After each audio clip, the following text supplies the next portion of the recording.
Hermanos, Dios los bendiga. Este ya es el último domingo del 2015. Entonces estamos bien emocionados. Dios nos ha dado tantas bendiciones en el 2015. Y así al principio, fíjense que al principio de la iglesia también Dios los bendijo bastante.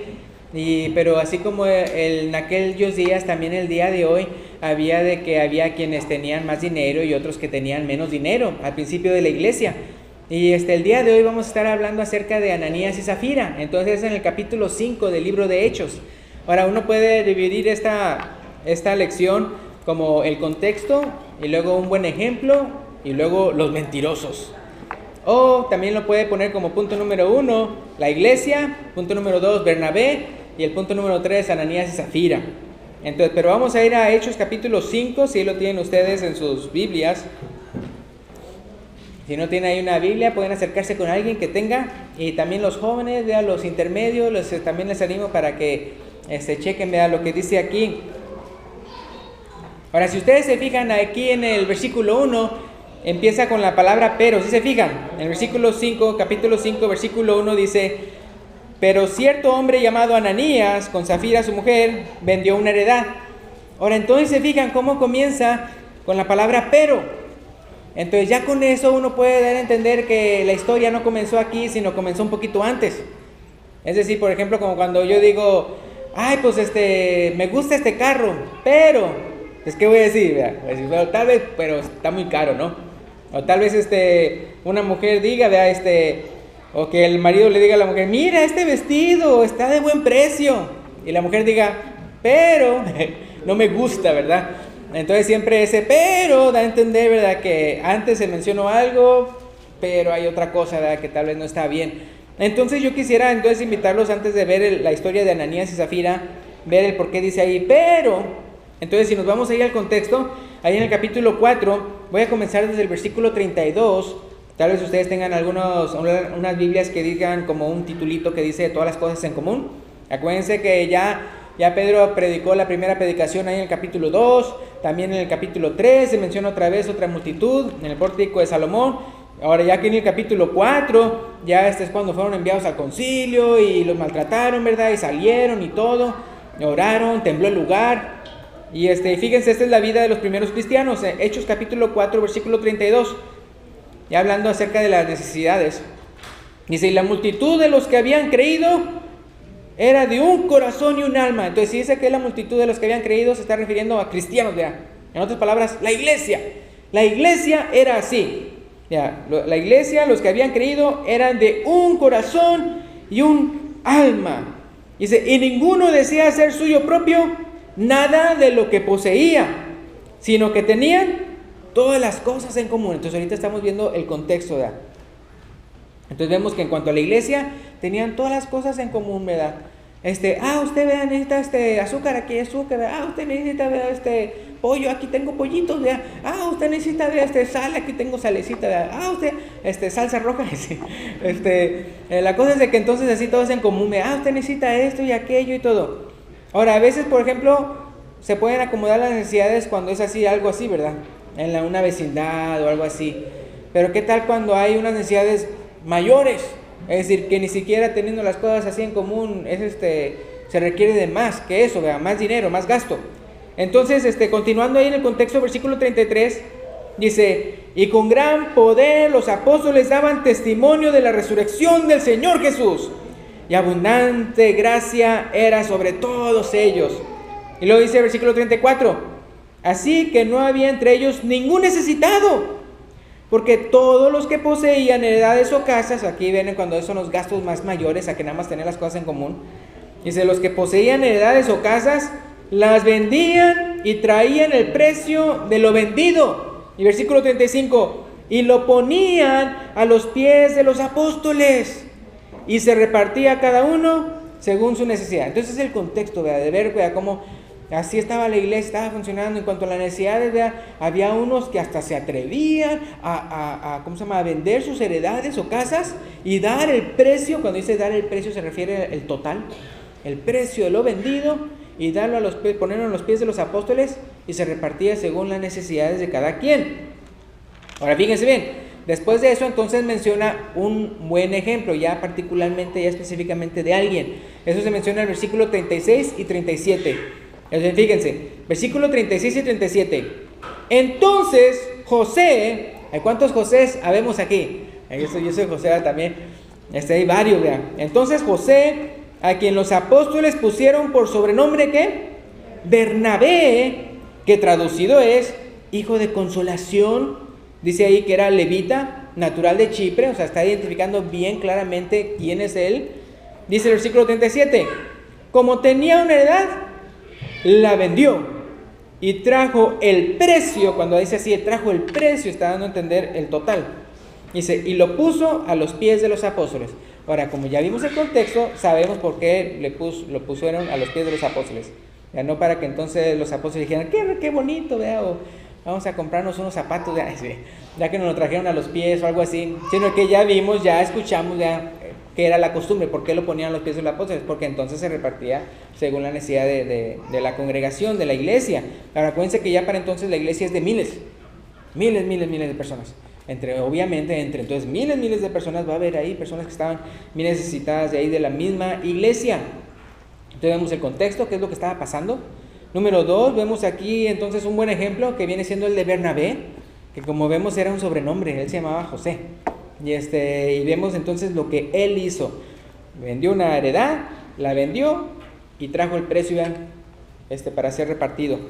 Ahora el capítulo 5, ahora sí entonces vemos el pero. Entonces ya con eso nos está dando a entender que algo va a pasar no igual a lo anterior, ¿verdad? Hay un pero en eso, en lo que viene. Dice el capítulo 5, versículo 1.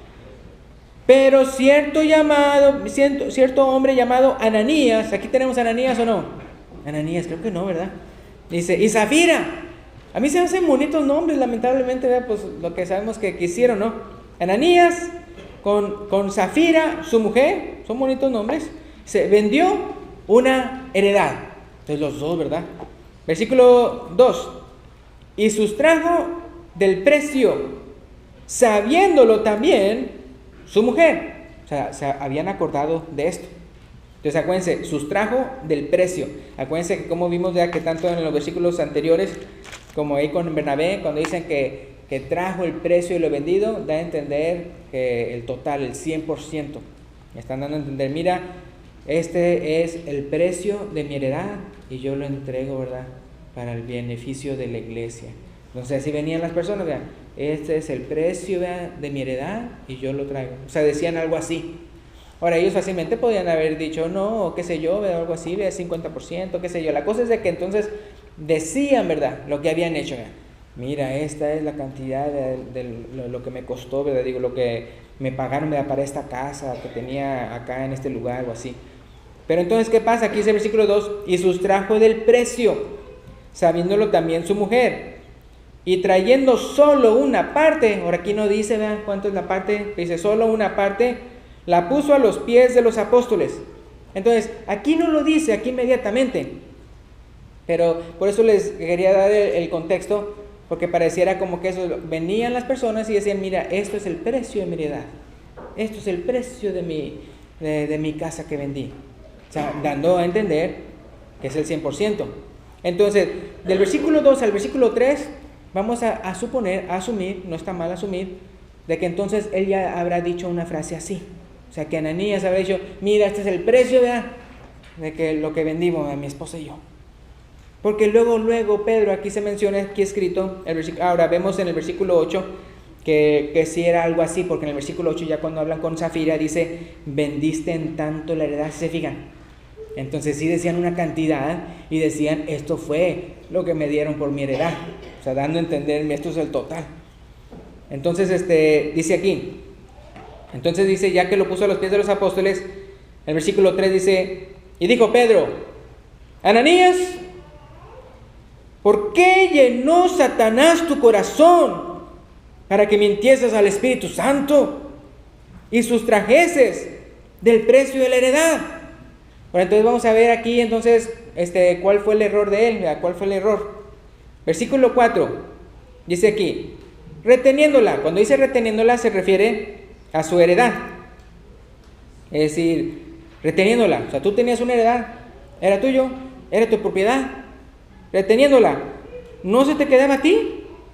O sea, en pocas palabras, hermano, esta no es su casa, hermano, esta no es tu heredad, hermano, este no es su terreno, hermano, este no es... Tú puedes hacer lo que... Tú eres el dueño. O sea, aquí no va a andar con envidias, o celos, o codicias, o envidias y así diciendo, ay, mira, el hermano tiene tanto y debería de dar tanto. Ay, mira, el hermano, no. Ese tipo de sentimientos son erróneos, son del diablo. Entonces aquí no andamos que con envidias y todo eso, que aquel tiene más y debería de vender y todo eso. No. Aquí la cosa es de que, mira, tú reteniendo esa heredad, era tuya. Tú podías haber hecho, o sea, sí, te hubieras quedado con la heredad y hubieras vivido ahí, ¿verdad? Hubieras hecho lo que tú hubieras querido. Era tuyo, Dios te lo dio a ti. Entonces así es como todos tenemos que pensar, ¿verdad? A todos tenemos que pensar así de que si Dios me dio a mí algo, entonces yo soy el administrador de lo que Dios me dio. Yo no soy administrador de lo que él dio al hermano, de lo que Dios le dio a tal hermano, o lo que Dios le dio a tal hermano, o lo que Dios le dio a tal hermano, como para después tenerle envidia o celos y todo eso, ¿verdad? De que porque él tiene eso, él debería de dar y todo. No. ¿Se fijan la actitud de la iglesia primitiva? Si se fijan, Neiko, ¿qué es lo que hacían del versículo 32 en adelante? ¿Era obligado? No, era todo voluntario. Dice, eran de un corazón y un alma y tenían las cosas en común, ¿verdad? Y así, entonces todo era de corazón. Nada era porque entonces por envidias o por imposición, ¿verdad? Y todo eso, pues ahora tú vas a vender esto. Ah, pues tú tienes esto, pues ahora tú tienes que vender esto, ya que no. Entonces fíjense la actitud hasta del mismo apóstol Pedro. Dice el versículo 4, reteniéndola, no se te quedaba a ti. Eso pues era tuyo. Y vendida. O sea, tal vez hubieras dicho, no, ¿sabes qué? Yo lo voy a heredar. Yo lo voy a vender la heredad. Y vendida la heredad, ¿quién es el dueño de ese dinero? Pues él es el administrador, él es el que sabe. Si una persona aquí de repente vende su casa, no vamos a decir, mira, pues el hermano pues ya tiene dinero porque vendió su casa, entonces pues hay que se moche, o algo así. Digo, no, ¿verdad? Es de él. ¿De quién es la casa? Es de él. Y entonces cuando vendió su casa, ¿de quién es el dinero? Es de él, ¿verdad? Entonces él está diciendo, ¿verdad? Reteniéndola, no se te queda a ti. O sea, nadie te va a andar juzgando de que tú, mira, tiene una heredad y no está haciendo nada con ella. Y vendida, no estaba en tu poder. O sea, tú podías hacer lo que tú querías con ese dinero. O sea, era tuyo, Dios te lo dio a ti. Entonces dice el versículo, aquí en la siguiente pregunta, en el versículo 4. ¿Por qué pusiste esto en tu corazón? No has mentido a los hombres, sino a Dios. Entonces ahí está. Entonces, como les digo, desde el versículo 3 y el versículo 4, vemos entonces que podemos asumir, y no está mal, de que entonces habrá dicho lo mismo que los demás, aquí está, ¿verdad? El precio de lo que vendí, ¿verdad? La casa que vendí, este es el precio, dando a entender el total, este es el 100%. Entonces él también, ¿verdad? Parecía que, oiga, pues si el versículo 36 y 37 del capítulo 4, se ve que las personas se admiraron del ejemplo de José, ¿no? Bernabé. Dice, oh, wow. Entonces, ¿qué pasa? Otra persona que diga, oh, wow, mira, las personas se dieron cuenta de una u otra manera. No era que Bernabé estaba, mira lo que yo voy a dar, mira qué bueno soy y todo. No, él no estaba presumiendo. Pero como en la iglesia y todo eso, pues se lo estaban trayendo a los pies de los apóstoles, pues obviamente las otras personas iban a ver. Acuérdense que la palabra de Dios dice que seamos luz, que no podemos andar tapando la luz, sino que los hombres van a ver nuestras buenas obras. ¿Para qué? Para que glorifiquen al Padre que está en los cielos. Entonces obviamente si veían a Bernabé traerlo y todo eso, wow, pues todos se iban a admirar y todo, mira qué bueno. Así como otros que no se mencionan, que hacían eso. Pero se menciona ahí a Bernabé. ¿Por qué se menciona a Bernabé y no a los demás? Pues porque ya después, en la historia de Hechos, podemos ver que ya se menciona más su nombre y todo eso. Entonces simplemente es como una anticipación de quién es esta persona. Entonces aquí dice, entonces imagínense a Ananías y Zafira, pues pensando, pues se ve que pues su fama, ¿verdad? La popularidad de él, o sea, el testimonio de él, pues dio mucho que decir. O sea, es decir, que muchas personas lo están admirando. Ay, pues yo quiero ser igual. ¿Se acuerdan quiénes eran los que siempre andaban peleando con Jesús, ¿verdad? Diciéndole preguntas y probándolo y todo eso y aquello, porque no le caían gordo a Jesús? ¿Quiénes eran ellos? los fariseos. ¿Y cómo les decía Jesús a ellos? ¿Que eran qué? Ya eran hipócritas ya. Porque les gustaba ¿qué? Ser admirados por los demás y hacían oraciones largas y todo, y en las calles y todo, pero nada más para ser mirados por los hombres. Dice, pero realmente era pura hipocresía, o sea, era nada más para que las personas lo alabaran. En vez de pensar en la gloria de Dios, estaban pensando en la gloria de los hombres. Entonces, lamentablemente parece que aquí estos hermanos, ¿verdad? Porque eran miembros de la iglesia, Ananías y Zafira, de repente se les metió, ¿verdad? Eso. ¿Y cómo es que se les metió? Dice aquí el versículo 3, ¿por qué llenó Satanás tu corazón para que mintieses al Espíritu Santo? Ya cuando ya la persona, ¿verdad?, podrá bautizarse y todo eso, pero si a final de cuentas ya empieza a ser guiado no por el Espíritu Santo, sino por el diablo. O sea, si usted le deja una rendijita al diablo, o sea, ya sea haciéndose envidioso, haciéndose hipócrita, haciéndose mentiroso, haciéndose lo que sea, ¿usted cree que entonces el diablo va a estar, ¿me permites? Así. No, si ya usted ya le abre, pues o sea, él va a tratar de llenar todo huequito de su vida. Y de repente ustedes saben cómo ya después el Espíritu Santo, cuando nosotros somos bautizados, el Espíritu Santo mora en nosotros. Pero hay un momento, solamente Dios sabe, cuando la persona de repente vuelve a pecar y ya practica el pecado y se llena de pecado y todo eso, que ya el Espíritu Santo dice, ya aquí ya no quepo. Acuérdense lo que dice, vea, no deis lugar al diablo, dice Efesios, vea, no contristéis al Espíritu Santo. Y hay un momento en el cual, otra vez, solamente Dios sabe, cuando ya la persona se volvió apóstata, cuando ya ha dejado completamente el camino bueno, y no importa qué tanto uno le quiera predicar y todo eso y aquello, ya no vuelve, ya es. Entonces, Dios sabe, entonces en ese caso podemos ver, fíjense cómo tanto él, en vez de ser lleno del Espíritu Santo, se dejó llenar ¿por quién? Por el diablo. Dice, ¿por qué llenó Satanás tu corazón, verdad? Entonces aquí ya le dice el versículo 4, el razonamiento, mira, si tú tenías heredad, tú podías hacer lo que quieras con ella. Ahora, si tú hubieras decidido, si decidías venderlo, pues también, ¿verdad? Tú podías decidir qué hacer con ese dinero. Pero ¿por qué pusiste esto en tu corazón? No has mentido a los hombres, sino a Dios. Ahora, ¿esto qué nos da a entender? Nos da a entender, hermanos, cuando uno quiere engañar a la iglesia, Dios lo toma personal. Porque no creo que Ananías y Zafira hayan pensado, vamos a engañar a Dios. O sea, no, pues Dios no puede ser burlado. Él lo sabe todo, hasta nuestros pensamientos. Ellos querían pues engañar a la iglesia. O sea, otra vez como los hipócritas, ¿verdad?, como los fariseos y todo eso, ¿verdad?, que quieren, a los hombres quieren presentarse como justos, ¿verdad?, pero Dios sabe la verdad.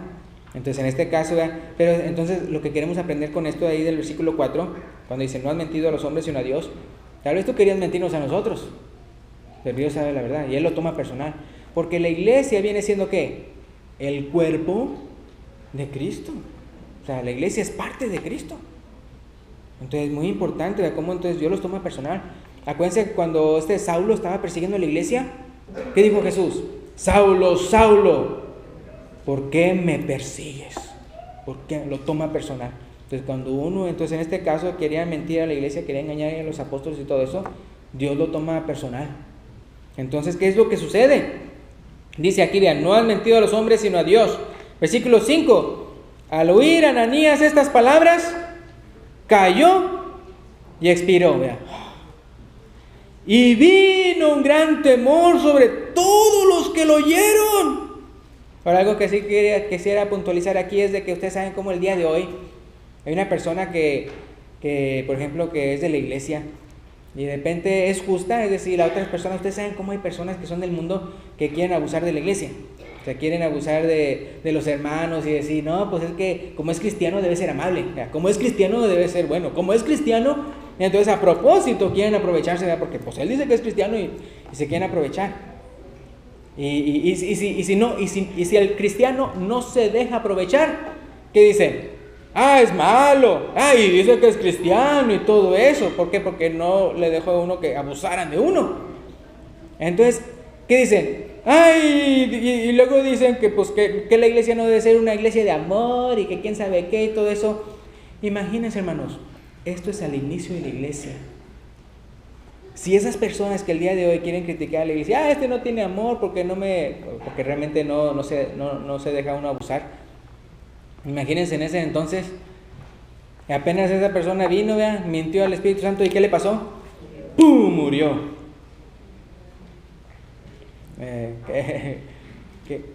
Yo pensaba que Dios era Dios de amor y que quién sabe qué. De nada, o sea, ¿qué iban a decir? Dios es un Dios de amor, pero Dios es un Dios de justicia. Y aquí nadie se burla de Dios. ¿Cómo así sabes? Y conste que otra vez, quienes se querían burlar era con la iglesia, engañar a la iglesia. Pero Dios lo tomó personal. Y no, conmigo no se juega. Y conste que hablando hasta de lo de la iglesia. Entonces uno puede aprender tantas cosas de aquí, ¿no? Entonces dice, vea cómo él expiró, vea, cayó y expiró, y vino un gran temor sobre todos los que lo oyeron. Sobre todos los que lo oyeron. Sean cristianos, no sean cristianos, la cosa es de que todos los que lo oyeron, un temor. Y eso es lo que pasa cuando a veces se predica mucho de amor. Como, no sé por qué, como que el temor, estamos hablando del temor reverente, el temor que te acerca a Dios. Ese temor, como que se va apagando. Y ustedes saben eso, los papás. ¿Cuántos de aquí son papás? No tienen que levantar la mano, ¿verdad? Pero si usted es bien cariñoso con su hijo, y a la hora cuando requiere, disciplina, no lo hace, sino puro cariño. ¿Cómo se vuelve el hijo o la hija? Pues ya tiene reverencia hacia usted, ¿o no? Dicen, pues aquí estos me hacen los mandados. Los papás estos no saben que lo estoy manipulando y todo eso. Entonces la cosa es eso, o sea que sí, Dios es Dios de amor, pero también es Dios de justicia y nadie se anda burlando de Dios y todo eso. Entonces tenía que quedar desde un principio, quedar bien atestado de que miran, no nada más porque eres ya mi hijo y todo eso, entonces ya ahí, no, así los otros condenan. Porque hay unas personas que se hacen cristianas ya, bola de condenadotes, así a los demás. O sea, no más se hacen cristianos, pero para condenar a todo el mundo, vea, y uno sentirse así bien santo y todo eso. No, si también, vea, si tú dices que Dios es tu Padre Celestial, también tienes que portarte de acuerdo a eso, vea, andar como Jesús anduvo. Entonces aquí, volviendo aquí al pasaje, vea, hubo un gran temor sobre todos los que lo oyeron. Versículo 6. Y levantándose los jóvenes, lo envolvieron y sacándolo lo sepultaron. Entonces fíjense, ese era el ministerio de los jóvenes. Sacar a los muertos y enterrarlos. Levantándose los jóvenes, lo envolvieron y sacándolos lo sepultaron. ¡Pum! Versículo 7. Pasando un lapso como de 3 horas, dice, sucedió que entró su mujer. ¿Cómo se llama su mujer? Zafira. No digo la mujer de usted, sino la mujer de Ananías. Sucedió que entró su mujer. Es que hay veces que si la persona está dormida en la congregación, ¿y cuál es el nombre de su mujer? Pues va a pensar, pues la mía es Jenny, o así. Me acuerdo cuando una vez eso pasó ahí en Monterrey, y estaba mi papá predicando, estaba hablando de Moisés. Y entonces se acuerdan cuando él estaba dudando, Moisés y todo eso, y pues él le empieza a decir, mira, con esos milagros vas a convencerlos a ellos, que realmente yo te mando. Entonces se acuerdan la expresión cuando Jehová le dice a Moisés, ¿qué tienes en tu mano? ¿Se acuerdan? Y era la vara. Entonces ya dice que la eche y se hace culebra y todo eso. Entonces mi papá estaba en ese pedazo, ¿no? del estudio. Entonces dice, entonces le dijo a Dios, ¿qué tienes, Moisés, en tu mano? Y una hermana ahí al fondo tenía un hijo que se llamaba Moisés y estaba al lado de ella. Y ella se quedó azorada y le vio la mano. Es pintura, hermano, es pintura. Y es que como que yo que habían pintado el día anterior la casa o algo, pero ahí se notó, ¿verdad? Todos nos reímos, obviamente, ¿verdad? Porque pues ahí se notaba que no estaba poniendo atención al mensaje, ¿no? Es pintura, hermano. Y él se quedó así, mi papá, y pues todos nos reímos. Entonces en este caso, ¿cómo se llama su mujer otra vez? Zafira. Versículo 7. Pasado como un lapso de 3 horas sucedió que entró su mujer, no sabiendo lo que había acontecido. Fíjense, no sabiendo lo que había acontecido. Hombre, el día de hoy las mujeres nada más no saben qué le pasó al esposo y en 1 hora ya están allá llamándole. ¿Y dónde estás? ¿Y dónde estás? ¿Y dónde estás? Y si tienen tracking device hasta saben, mira, tú dices que estás acá y yo no estás acá o así. No, pasó como 3 horas. Aquí, entonces ya sabemos, en aquel entonces era 3 horas. 3 horas. Hasta ahí era donde ya la esposa decía, ¿y dónde está mi esposo? Entonces iba ya, ¿verdad? Porque no sabía ni nada. Entonces dice, pasado un lapso como de 3 horas, sucedió que entró su mujer, no sabiendo lo que había acontecido. Entonces Pedro le dijo, dime, ¿vendisteis en tanto la heredad? Entonces fíjate, entonces como él había venido y dicho, ¿verdad? Este es el precio de la heredad. Entonces el error de él no fue, el pecado de él no fue el hecho de que haya quitado y todo eso, sino el hecho de que dijo una mentira. Esto es todo el precio. Él pudo haber dicho, este es 50%, esto es lo que sea, o no hubiera dicho nada de la heredad, simplemente, mira, tengo este dinero y quiero darlo a los pobres. O sea, no tiene ni siquiera que andar diciendo la fuente de dónde lo trajo. Entonces le dice a ella, estaba ahí en el versículo 8. Entonces Pedro le dijo, dime, ¿vendisteis en tanto la heredad? Y ella dijo, sí, en tanto. Versículo 9. Y Pedro le dijo, ¿por qué convinisteis? Entonces, porque se acuerdan que ahí al principio dice el versículo 1 que lo vendió Ananías, sabiéndolo su mujer, en el versículo 2. Entonces, no nada más es el hecho de que supo, sino que también convino. Así también, o sea, voy a hacerla decir la misma mentira. Y Pedro le dijo, entonces el versículo 9, y Pedro le dijo, ¿por qué convinisteis en tentar al Espíritu del Señor? He aquí a la puerta los pies de los que han sepultado tu marido y te sacarán a ti. ¿Y se referían a te sacar a ti porque te estamos expulsando de la iglesia o se está refiriendo? Versículo 10, ¿sí? Al instante ella cayó a los pies de él y expiró. Y cuando entraron los jóvenes, la hallaron muerta y la sacaron y la sepultaron junto a su marido. Otra vez, imagínense si el día de hoy aquellos que luego quieren criticar a la iglesia, que no hay amor aquí, quién sabe qué. Entonces imagínense si estuvieran en aquel entonces. Porque conste, ¿a poco fue Pedro el que las mató? No, fue Dios. Fue Dios. Dios fue el que lo mató. Dios fue el que hizo el juicio. ¿A quién mintieron? A Dios. ¿A quién tentaron? A Dios. Ahora, quiero decirles a los jovencitos que están aquí, tengo una pregunta, pero para responder tienen que leer el pasaje. Estoy hablando del capítulo 5. Esta es la pregunta. ¿Contra quién pecaron? ¿Contra el Espíritu Santo? ¿Contra Dios el Padre? ¿O contra el Señor Jesucristo? Chequen.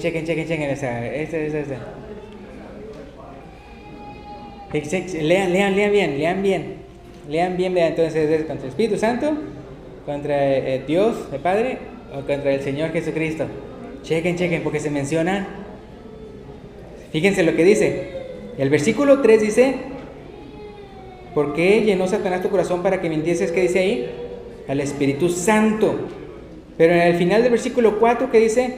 No has mentido a Dios, sino a Dios. Y cuando uno ve el Nuevo Testamento, normalmente se refiere a Dios el Padre, cuando se menciona a Dios. Y luego, ¿qué dice el versículo 9?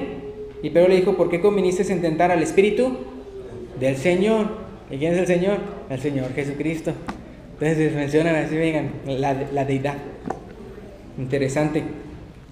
Y entonces aquí entonces entonces cuando uno peca contra la deidad.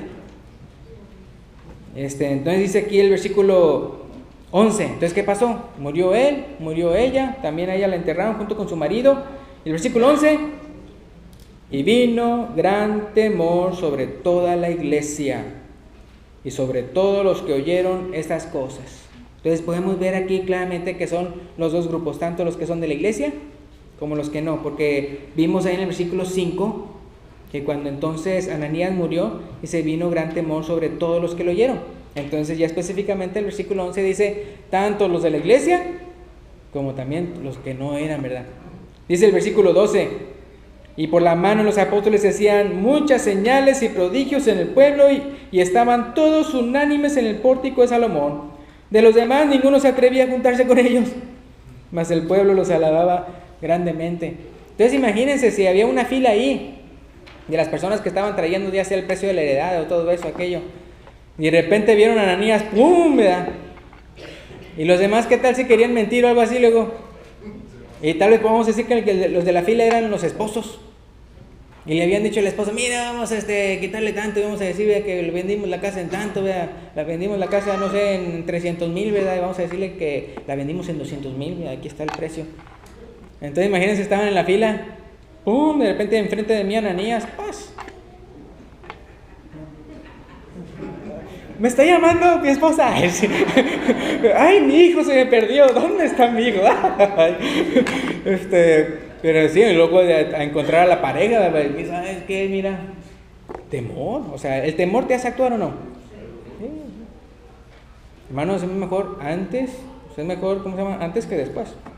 Es mejor voy a prepararnos para el día del Señor. En el caso de ellos, a ellos les tocó así, ahí, el juicio. Yo me pregunto, entonces, ¿cuántos quedaríamos si así, paz?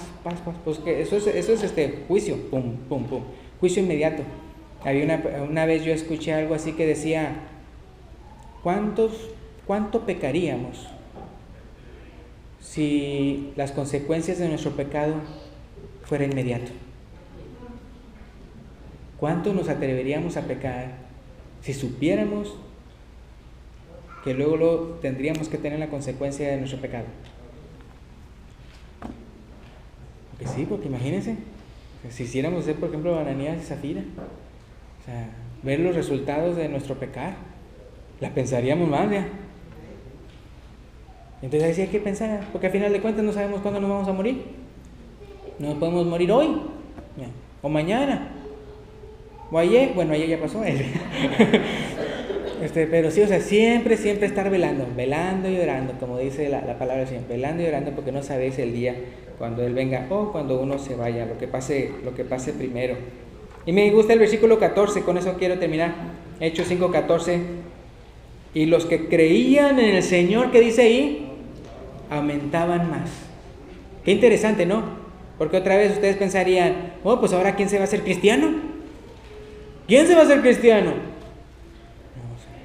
Veían que con Dios no se puede jugar, pero entonces las personas que realmente querían hacer la voluntad de Dios, sí se hacían cristianos. ¿Por qué? Yo creo que es por esto, porque veían que lo de la iglesia era en serio. Es decir, aquí no estamos jugando a la iglesita, esto no es un club, esto no es algo que se nos prendió en la cabeza y vamos a hacer esto y vamos a juntarnos sino que esto es de Dios, es plan de Dios. Entonces esto es serio, hermano. Lo de la iglesia es serio, no es un juego. Y como no es un juego, si realmente usted quiere hacer la voluntad de Dios, usted se va a hacer miembro de la iglesia. Si no, pues usted. Entonces acuérdense que cuando Jesús vino, muchas veces, por eso así partió las aguas, en el sentido de que Él luego lo decía, vea, pues las zorras tienen guaridas, las aves tienen nidos, pero el hijo no tiene dónde recostar su cabeza. Tampoco es verdad, si me quiere seguir, sepa esto. Entonces las personas que se convertían eran personas que realmente lo querían seguir. Y los que estaban como que así, no me quiere seguir, o sea, se va. Entonces en este caso igualmente, vean, pum, o sea, Él no quería que nada más multitudes se llenaran la iglesia de personas puras tibias, sino no, si van a ser cristianos, van a ser en serios. Entonces tal vez los que estaban afuera y diciendo, es que no estoy seguro si esto es del Señor y todo eso, no, esto sí es en serio, yo también soy parte de la iglesia. Entonces versículo 14, y los que creían en el Señor aumentaban más, gran número que dice ahí, así de hombres como de mujeres, vean. Y con esto terminamos. Obviamente la gran moraleja aquí, la gran doctrina, lo que queda bien claro ahí, que es pecado, que no debemos hacer, es la mentira, ¿verdad? Mentira, ¿verdad? Engaño, hipocresía, es algo. Entonces, ahorita que tenemos aquí muchachitos aquí, hay que acordarnos de eso, ¿verdad, muchachitos? De la mentira no nos va a llevar a nada bueno, a nada bueno. Entonces, por eso es muy importante, ¿verdad?, siempre practicar la verdad, y de eso se trata la iglesia se trata de la verdad, no de la mentira, sino de la verdad. Entonces, muy importante, ¿verdad? Dios es Dios veraz. Acuérdense que Jesús dijo, yo soy el camino, la verdad y la vida, y nadie viene al Padre sino por mí. Si hay alguna persona aquí, ¿verdad?, que no se ha bautizado y quiere el día de hoy, arrepentirse de sus pecados, de confesar al Señor como su Salvador y bautizarse para perdón de pecados y recibir el don del Espíritu Santo. Puede pasar al frente cuando el hermano se lo indique. O también ve si hay una persona que requiere de reconciliarse con el Señor porque se alejó. Entonces también lo puede hacer cuando el hermano se lo indique. Gracias y Dios le bendiga.